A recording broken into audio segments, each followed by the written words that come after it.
नमस्कार मित्रांनो, आम्ही आता 5 ज्योतिर्लिंगासाठी पायी दिंडी सोहळा जनार्दन स्वामी महाराज यांच्या मार्गदर्शनाखाली आम्ही आता 5 ज्योतिर्लिंगासाठी निघालो.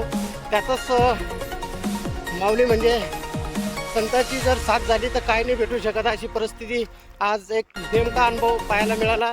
त्यातच माझ्यासोबत सहकारी सुखदेवजी महाराज आहे.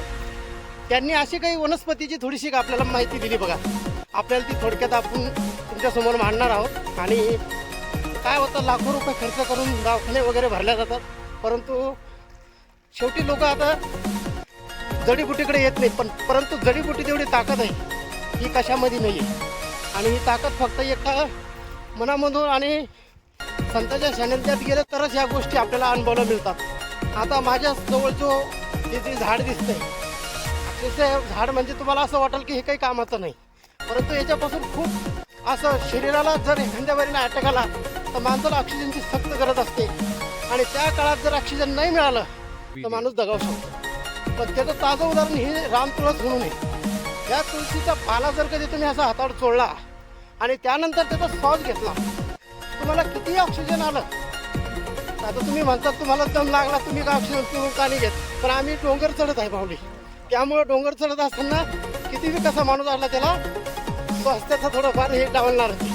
तर ही रानतुळस याचे जर कधी तुम्ही हाताला चोळलंय आणि त्याचा असा श्वास घेतला तर निश्चित तुम्हाला तुमचा जो श्वास आहे सुरळीत होईल आणि तुम्हाला ऑक्सिजन घेण्यात मदत होईल. पण दुसरं जे रामबाण इलाज म्हणजे आपल्याकडे हे चौकडच आहे.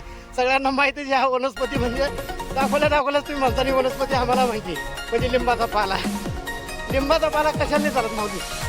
लिंबाचा पाला हा शरीरासाठी प्रत्येक वस्तूला आणि प्रत्येक अवयवाला कामाचा आहे. आपण जर मृत्यूदेह झाला तरी आपला लिंबाचा पाला सोबत आहे, आणि आपल्या गावात किडे झाले तरी लिंबाचा पाला सोबत आहे. याचाही अनुभव असा आहे की जर आपण कधी याला चोळून जर याचा श्वास घेतला, याच्यापासून ते ऑक्सिजन तयार होते. याच्या झाडाखाली जर आपण आसरा घेतला तरी हे झाड आपल्याला ऑक्सिजन देते. नेमका असा अनुभव माऊली फक्त वारकरी करत असताना किंवा पायी दिंडी सोहळा करत असताना हा आपल्याला अनुभवला जातो.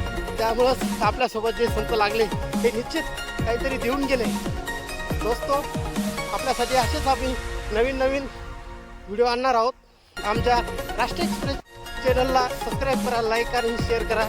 आजच्या व्हिडिओमध्ये आम्ही एवढंच सांगतो. आणि ऑक्सिजनसाठी रामबाण विलास म्हणजे लिंबाचं झाड आणि आपल्यासोबत रानतुळस. नमस्कार मित्र. रानतुळस याच्याकडून काय फायदा होतो? आपले ऑक्सिजन असा वास घ्यायचा, 2-3दा वास घ्यायचा, फेकून द्यायचा, पुन्हा दुसरं घ्यायचं, पुन्हा आपल्याला ऑक्सिजन देतो. म्हणजे आजकाल हे दूषित झालं, पण त्याच्यामुळं हे ऑक्सिजनची आवश्यकता आहे. लिंबाचा पाला झाला, हातावर रगडायचा, त्याचा वास घ्यायचा. कुरमिडीचा पाला आहे तो आपल्या ते जनावरांच्या पायावर नाही टाकायचा आपण, तो जर आपण त्याचा बी रगडून वास घेतला तरी आपल्याला ऑक्सिजन भेटून बघतो. किती वनस्पती आहे की त्याच्यापासून आपल्याला ऑक्सिजन भेटतो?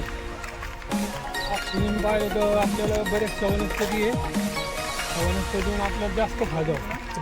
पण अशा किती वनस्पती मालूम आहे तुम्हाला की त्यापासून असं लोकांना ऑक्सिजन तयार होतं? अशा वनस्पतीचे 4-5 नाव असेल लक्षात येईल असे? 4-5. एक तर हे रानतुळस, एक पुन्हा एक डबल एक तुळस आहे ती रानतुळस, ती जास्त याच्यापेक्षा फार करते. तर ती रानतुळस जास्त भेटत नाही. ती रानात म्हणजे एकांतात असली तर भेटते ती. आणि दुसरा लिंबाचा पाला, हाताला कावळा पाला असा रगडायचा आणि त्या पालाचा वास घ्यायचा. पण आजच्या पिढीला सगळे वनस्पती वगैरे याच्यावर भरोसा ठेवत नाही, सगळे शास्त्रज्ञ याच्यावर चालतात.